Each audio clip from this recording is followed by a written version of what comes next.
আসসালামু আলাইকুম। সম্মিলিত ইসলামিক ব্যাংকের আমানতকারীরা টাকা ফেরত পেতে ব্যর্থ।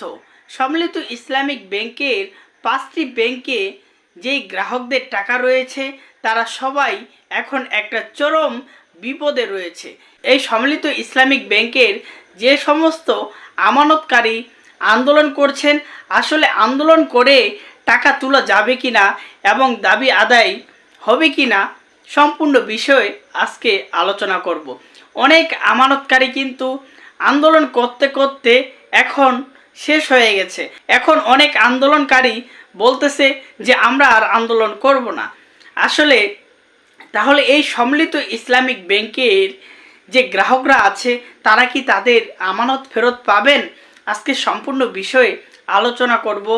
আজকের এই ভিডিওটি অনেক গুরুত্বপূর্ণ হবে। ভিডিওটি শেষ পর্যন্ত দেখার অনুরোধ করতেছি। প্রথমত, সম্মিলিত ইসলামিক ব্যাংকের যারা আমানতকারী রয়েছে তারা টাকা পাবেন কি না।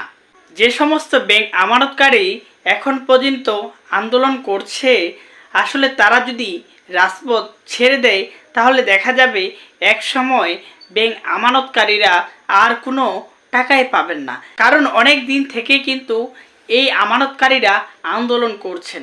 কই এখন পর্যন্ত হেয়ার কাট বাতিল করা হয়নি, এখন পর্যন্ত গ্রাহকদের কোনো দাবি মেনে নেওয়া হয়নি। আসলে দেখেন যে এই সম্মিলিত ইসলামিক ব্যাংক যদি এরকম করে চলতেই থাকে তাহলে দেখা যাবে একসময় সত্যি আমানতকারীরা আর কোনো ধরনের টাকা ফেরত পাবেন না।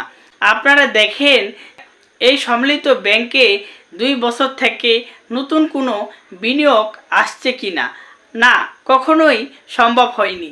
আগামী আরও 2 বছর 5 বছর যদি এরকম করে চলে তাহলে দেখা যাবে এই সম্মিলিত ইসলামিক ব্যাংকেও কোনো বিনিয়োগকারী পাবে না। অর্থাৎ বিনিয়োগকারী যদি না পায় এই ব্যাংকগুলোতে তাহলে দেখা যাবে যে এক সময় ব্যাংকগুলো অটোমেটিক ডুবে যাচ্ছে। কারণ এই ব্যাংকের যে টাকাগুলো এখন রয়েছে স্টাফের বেতন দিচ্ছে, কর্মচারীদের বেতন দিচ্ছে, অর্থাৎ যত দিন যাচ্ছে তত কিন্তু এই ব্যাংকটি ডুবে যাচ্ছে। অর্থাৎ যারা সম্মিলিত ইসলামিক ব্যাংকের আমানতকারীরা আছেন, আপনারা যদি আন্দোলন করেন, আপনারা যদি হেয়ার কাট বাতিল করতে পারেন তাহলে দেখা যাবে যে নতুন বিনিয়োগ আসার সম্ভাবনা থাকবে।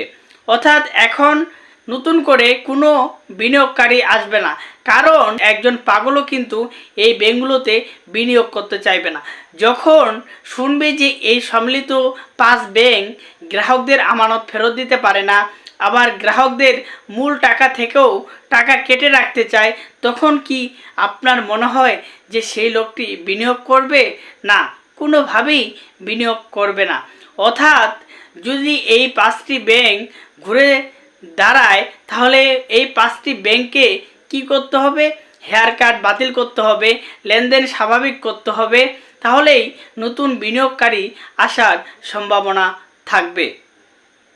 সম্মিলিত ইসলামিক ব্যাংকের যে সমস্ত আমানতকারী আন্দোলন করছিলেন অনেকেই কিন্তু এখন আর আন্দোলনে যেতে চাচ্ছেন না। অনেকে বলতেছে যে আমরা আন্দোলন করে কোনো কিছুই হবে না। হ্যাঁ, আপনারা যদি ছেড়ে যান তাহলে দেখা যাবে ভাই আপনাদের টাকা আপনারা একসময় নাও পেতে পারেন।